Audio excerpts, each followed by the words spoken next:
Life is like riding a bicycle. To keep your balance, you must keep moving. Hey, I'm Sumaya, and this is Still Sorting It Out, a podcast for teens by a teen. Today we're talking about balancing school, homework, and clubs. Remember, here there are no experts, we're just sharing our experience. My schedule in a week is kind of normal. Obviously, I go to school, I've got the homework that my teachers give me from each lesson, and I do about 3 clubs in the week. And I know it doesn't sound a lot on paper, but in the back of your mind, it can be a lot. Kind of overwhelming. It's like walking into a busy shop. You have loads of things to look at, and there are loads of people in there. And that's kind of like having a lot of homework. It's overwhelming, and there's a lot of it. I've made a lot of mistakes trying to balance everything, like not making enough time for me. By that, I mean that all this homework and the clubs and the school sometimes feels like it's crawling and taking over your life. It also can mean that you've got loads of pressure, and not only from things like people like teachers, but also from yourself to do well in these clubs or at school. You can also feel burnt out. That's why it's important that you eat and sleep. And I know it's probably your mum or dad telling you that you have to sleep on time and all of these different things. And I know it can sound a bit boring, but it actually means a lot. There's nothing like the feeling of having a really nice sleep and waking up in the morning and feeling really refreshed. That's why it's so important to actually have a good night's sleep. I'd say 8 hours max, but you can sleep even more if you want to. It's okay not to have it all together, because I definitely don't. I'm all over the place sometimes, getting homework done the night before if I just couldn't get myself to do it. There are many things that can help you to manage and balance all these things that you've got going on. Things like prioritising tasks. You do one main thing at a time. And break homework into small manageable blocks. This one has helped me so much. It's incredible how just having a time limit for one certain task helps you get motivated to finish it in that time. So this is how I manage my time blocks for homework. Say I have 5 tasks. My first one to do is maths. What I'm going to do is I'm going to take 30 minutes or a bit more, depending on how hard it is or how much there is. And I'm going to set a timer for 30 minutes. And this is just going to mean that I know I've got 30 minutes to finish this task, so I start doing the task. If my timer finishes and I'm not finished, you can do 2 things. You can come back to it after, or for me, personally, it's really hard to end a task halfway and come back to it. I can start cleaning my room, I'll have my dinner, and I will not get back to it until about 2 days later. So that's why I might just add an extra 10 minutes or just as much time as I need to finish that task before moving on to my break. A break can be anything. It's just a small reward for finishing that bit, and that can be 10 minutes to watch TV. I'd say your break should be about 10 minutes to keep your tasks manageable and that you're still going to get through everything. Any longer is for like lunch or if you need to do something in between. But 10 minutes is a really good time. It gives you time to reset, have a snack or read a book, and it means that you can come back to your next thing later. And then obviously after my break, I just do the next tasks, things like English, and I carry on the sequence until I get to the end. The next thing you can do to help manage all these things that you need to balance is learn to say no when there's too much going on. That is something that is really difficult, especially for me, and it takes a lot of practice, but then again, practice makes perfect. What I mean by learning to say no is not saying no when your parents ask you to empty the dishwasher. It's learning to say no when you've got so much on your plate, when you know in the back of your mind that I need to do this homework, I need to go do this and that. And then someone asks you to do another extra task that is going to take you a while. Maybe it's babysitting if you do that, or things like that, that really takes up time and takes up time in your own personal life as well. Which brings me perfectly to my next topic, taking breaks and self-care seriously. I know it's really hard to keep your school life, your clubs and your homework separate from your real life because honestly, it's almost impossible. The thing is, it's really important to keep your school life and your home life separate. Keeping your school life and your home life separate, and I know it's really difficult, but always try to have that boundary. As in, don't take your homework. Say you're going to your cousin's house and you're going to have loads of fun. Don't take your homework with you because that is your self-care time because you are doing something that you like if you like spending time with your cousins. If you don't and you're going to get a bit bored, then yeah, take your homework. But just try to have that boundary of when I am doing things that I actually like, I am going to try and not worry about the fact that I've got homework to do. Self-care is not what you see on the YouTube videos. To take care of yourself, you don't have to buy loads of products. You don't have to use loads of products and you don't have to spend loads of money. It just means taking time for yourself. If that is journaling or if that is reading a book or watching TV, then do that. Because that is the most important thing. Taking a night every week or every 2 weeks to just take care of yourself, to reset and just bring everything a step back. Take time for yourself because it is really, really, really important. So taking a break is always really important for anyone. And this is what I want to talk about. If you've got loads of tasks and you haven't done them, you are going to do this. You are going to go to sleep that night knowing that you have got no tasks, that you've got loads of tasks that you haven't done, and you are going to try and forget about that.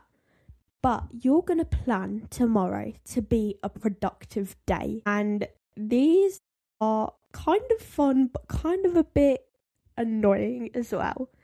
But it's a sense of accomplishment and also it just helps you get everything done.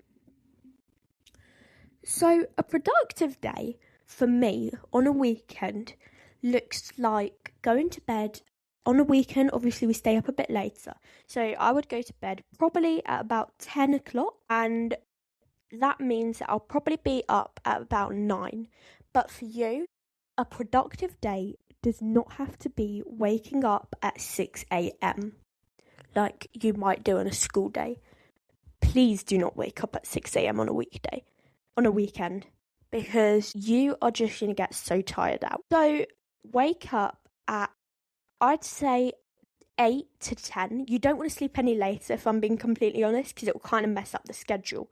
And also, you'll just feel like almost a bit tired, more tired, because you know that you've slept in. But if that helps you feel refreshed, go for it. Just don't be sleeping till 2 o'clock.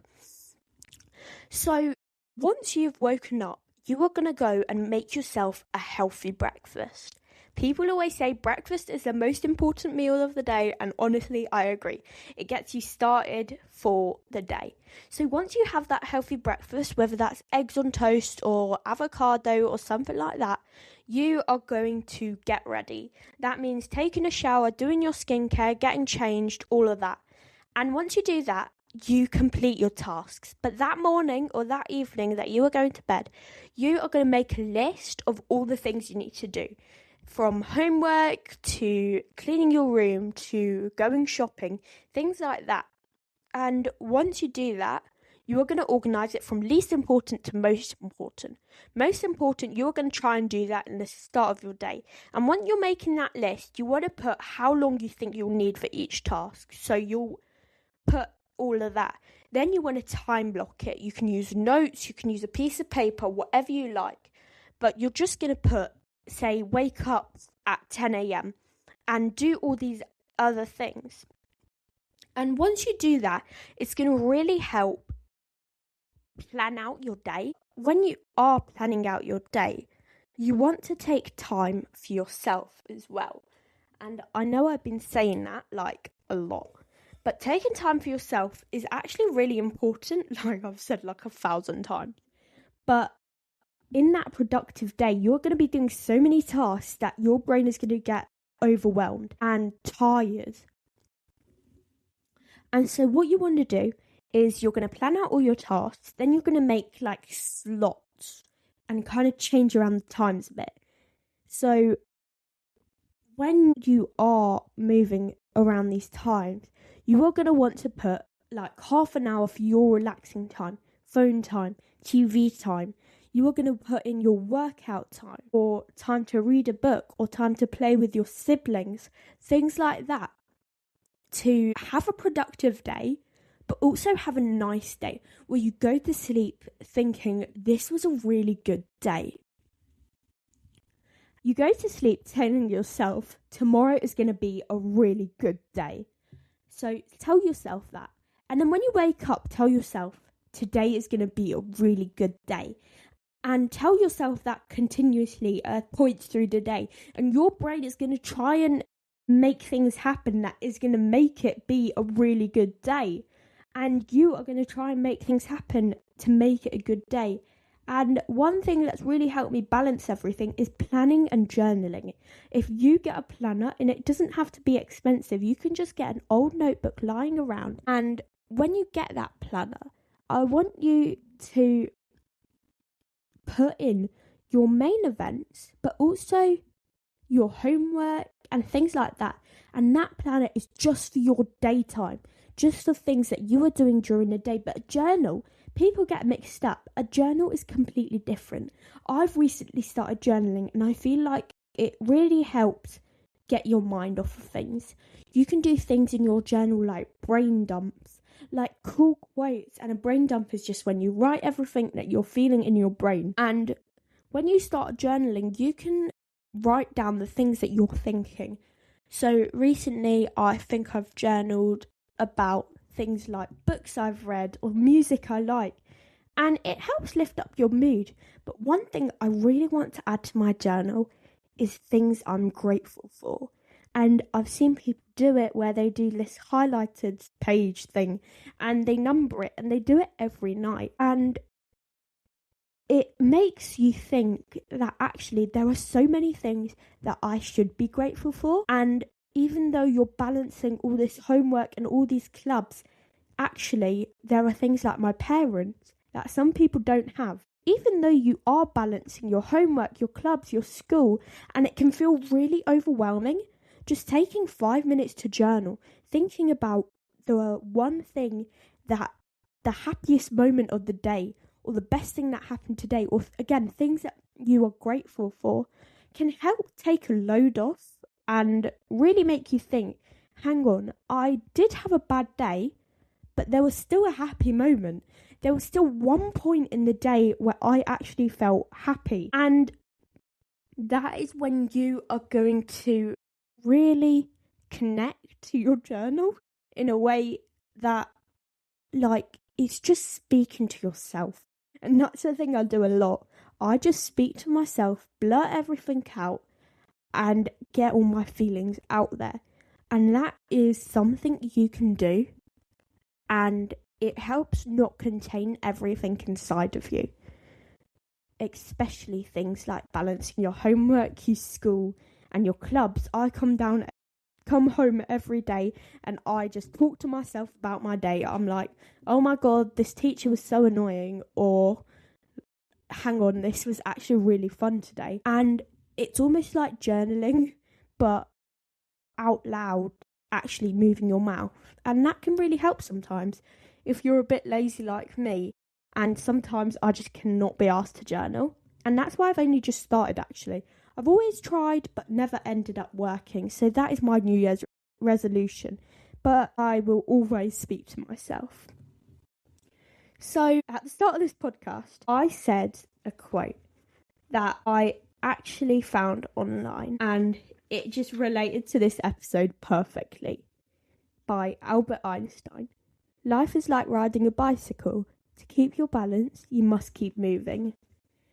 And yeah, it kind of is a bit deep, but it also explains school perfectly. And I know I said you can take time for yourself, take breaks, take that self-care night. But sometimes stopping isn't an option, even when you're tired. When I say you balance your homework, your school, and your clubs, it doesn't mean everything's perfect. Balance does not mean everything's perfect. Balance means that you found a way to control everything, to put it on a scale and figure out what works. Figure out how it can be equal, and it just means you're still moving, like the quote by Albert Einstein. And that's where I'm going to end it. So if you're still sorting it out, you're not behind, you're just human. I'll see you next time on Still Sorting It Out. That's me, Sumaya. Bye.